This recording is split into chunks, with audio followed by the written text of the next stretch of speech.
it might really be a wrap for Canelo Alvarez. In this video, we break down the fight from Saturday, what it all means, and is it really time for Canelo Alvarez to consider hanging him up? This is your boy JG. This is the Punch Report. Let's get into it.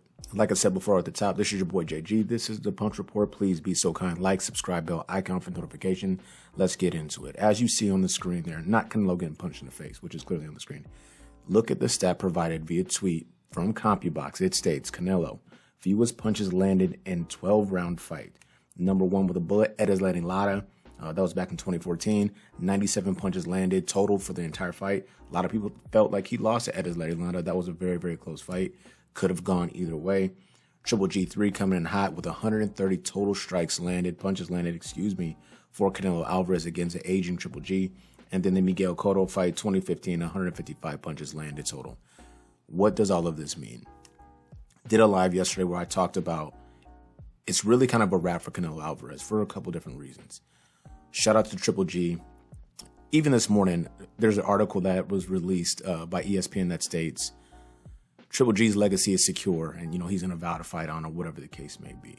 No one is hailing or praising this fight from one Saul Canelo Alvarez. It's not happening, and it doesn't warrant that. These stats here, for me, are a bit telling because I was fairly convinced that Canelo Alvarez would come out here and blow Triple G away because I felt like that's what he had to do. He had no other option. You're coming off the Dimitri Bivol loss. You lost bad. You look bad. So I'm thinking to myself, all right, Triple G fought Camille Meta, long layoff due to COVID, reschedules Reto Murata bout, fights Reto Murata. I think he looked okay. He definitely fought in spots, got the job done. He looked strong, fit, and athletic. Ended up stopping Reto Murata. And I'm thinking, all right, cool. Canelo has something to prove coming off a loss. He's going back down to his division, 168 pounds, and he's fighting an aging Triple G coming up to his weight class, a weight class he's never competed in before. He's going to destroy this dude. And I was just way wrong, which I'm cool with that because it provides me the opportunity to have this conversation. Canelo Alvarez has been fighting since he's been 15 years old as a professional, I believe. He has 57, 58 bouts, 2 losses, Mayweather and Bivol.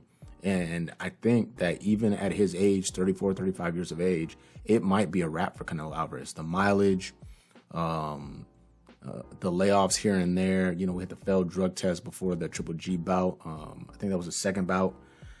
And you have this performance. And all we can take away from it is how Triple G still got something left in the tank. Not what Canelo Alvarez brings to the table, but what Triple G has left in the tank. And it begs the question, ultimately, when you think about guys like David Benavidez, who I know he's not interested in talking about right now, you think about guys like Dimitri Andrade, you think about, I called him Dimitri Andrade, Dimitri Bivol, who I don't want to ever see him fight again. Why can't I remember this dude's name? Anyway, you think about guys like a Charlo coming up, Jamal Charlo coming up and potentially fighting a Canelo Alvarez. What are his options moving forward? If you are a fan of Canelo, you got to help me with this one. Because if you think about the best fighters that are out there today, right now, young, hungry dudes, who's he going to fight? He is indeed aging himself. He's slowed down quite a bit. I don't think he has true stopping power any longer. And I just want to see what is next for Canelo Alvarez. If it's a European circuit, then shout out to him. No one's watching that shit. It's not getting bought, and we're not having it as boxing fans. There are too many dope fighters, young, hungry fighters who can come up right now and wear those belts and straps with pride and defend them against name-known guys or young, hungry up-and-comers, legitimate opposition. We're not seeing any of that from Canelo Alvarez. And the performance that he just put out, really, that's kind of like he went 0-2 in his last 2. He he lost to Dimitri Bivol, ran away from the rematch. That's facts. Then he came out here and really laid an egg against, Triple G. You see the numbers right here. What is that? 130 punches landed against a Triple G who's not overly mobile. You can get him to the body. He has issues with cardio.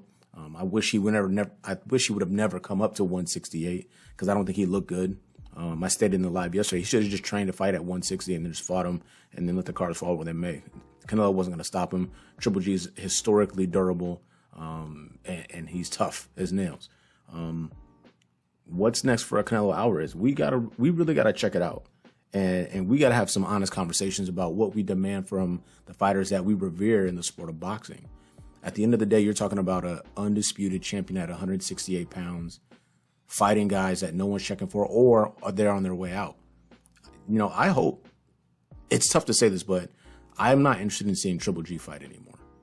I don't know of the guys. I mean, he's unified at 160. I think he has 2 belts. So, you know, the reality is, you know, he's going to have mandatories and people coming for those belts because cats want to be world champions. We understand that. But from those young up-and-comers, who's he going to beat? A Triple G. Who's he beating straight like that? Who's he going to beat that you want to see him fight? For Canelo Alvarez, undisputed at 168 pounds,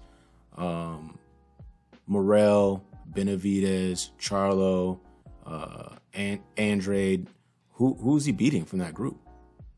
Like, who does he beat? Based on the last 2 performances, who does he beat from that group? That's a legitimate question. And it's crazy because you're talking about a guy who commands a ridiculous salary. We discussed that yesterday as well. You know, he's his own market. So he can hop from place to place and kind of command $20 million, you know, $25 million paydays. DAZN paid him up front. They're not getting ROI. There's no return on investment for that particular payment. Shout out to them because this is not working out. If you look at the most scintillating fight that he's had since he's joined DAZN, really would be with Caleb Plant. That was not a DAZN property. They're not doing a great job. But anyway, I don't want to get too far into the business side of it. From a boxing perspective, where does Canelo go from here? It's rumored that he may have hurt his hand. I learned that yesterday as well. And that he's looking to take some time off, which is probably for the best. But what does he come back as? You're not getting any younger and you have legitimate mileage. I think we're seeing Canelo on his decline. It's kind of interesting because what tough fights has he really been in? Like wars where he's just like in there. You're like, damn, that was a crazy fight. Because some of his opposition is so lackluster, he doesn't really need to be in fights like that. He's just beating guys up and punching people in the arm and fighting Abney Yildirim. I don't know what the hell is going on. But anyway, you let me know what's next for Canelo Alvarez.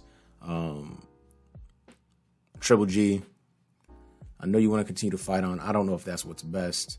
You know, hold on. Let me go back to Canelo for a second, because one of the things that I also find to be very interesting is jumping around in weights, you know, different weight divisions, going up and down the ladder might be, or is likely one of the possible reasons, that was mad loud, might be one of the reasons why Canelo's in the predicament that he's in. Hold on. Because at the end of the day, that's too hard on the body. It's hard enough. You see guys just cats on the regular. UFC, boxing, where they're trying to make the one weight multiple times, 147, 154, 160, 168, whatever, 126. All these weight divisions, sometimes it's tough to get on weight. Now imagine doing this at the highest level of the sport, going up and down the ladder repeatedly. We saw what happened to Roy Jones Jr., you know, in his career, where he climbed the ladder, beating guys, and then he tries to come back down. It doesn't work out. Now, Canelo hasn't been stopped viciously or left on a stretcher and no crazy shit like that. But I would say this.